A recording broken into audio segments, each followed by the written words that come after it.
thinking it over for some time, Harold decided to go for a walk in the moonlight. There wasn't any moon. And Harold needed a moon for a walk in the moonlight. And he needed something to walk on. He made a long, straight path, so he wouldn't get lost. And he set off on his walk, taking his big purple crayon with him. But he didn't seem to be getting anywhere on the long, straight path. So he left the path for a shortcut across a field. And the moon went with him.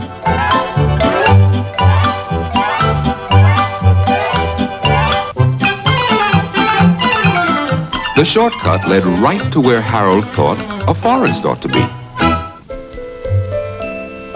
He didn't want to get lost in the woods. So he made a very small forest with just one tree in it. It turned out to be an apple tree. The apples would be very tasty, Harold thought, when they got red. So he put a frightening dragon under the tree to guard the apples.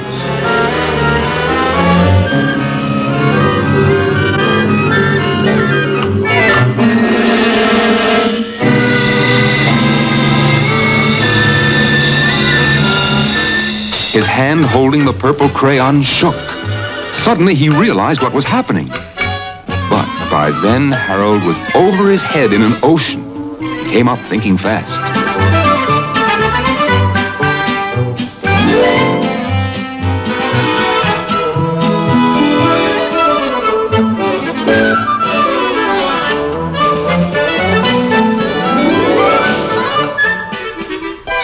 He quickly set sail. And the moon sailed along with him. After he'd sailed long enough, Harold made land without much trouble.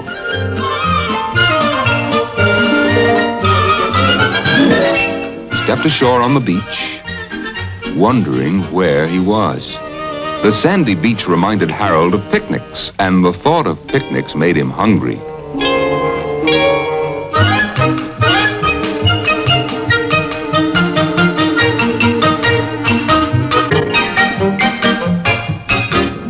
There was nothing but pie. But there were all 9 kinds of pie that Harold liked best. When Harold finished his picnic, there was quite a lot left over.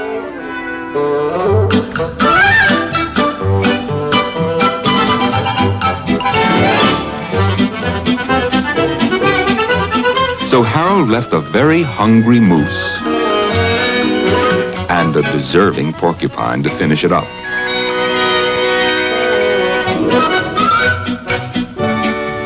And off he went, looking for a hill to climb, to see where he was. Harold knew that the higher up he went, the farther he could see.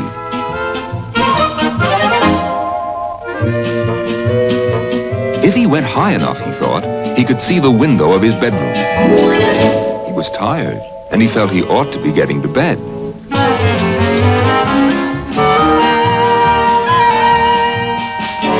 But as he looked down over the other side, he slipped.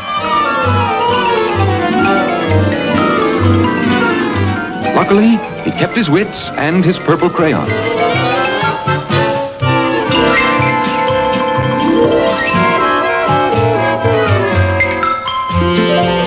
He had a fine view from the balloon, but he couldn't see his window. He couldn't even see a house. So he made a house with windows.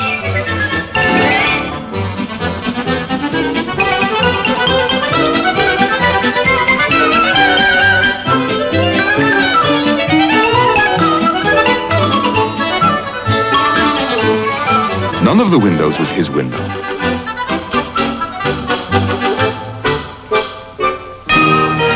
He made some more windows. He made lots of buildings full of windows. He made a whole city full of windows. but none of the windows was his window. He couldn't think where it might be. He decided to ask a policeman.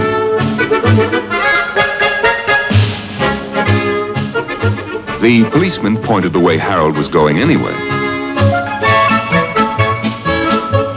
And he walked along with the moon, wishing he was in his room and in bed. Then, suddenly, Harold remembered. He remembered where his bedroom window was when there was a moon.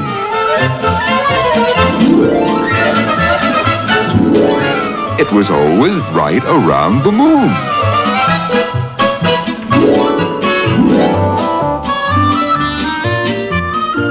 And then Harold made his bed, got in it, and he drew up the covers. And Harold dropped off to sleep.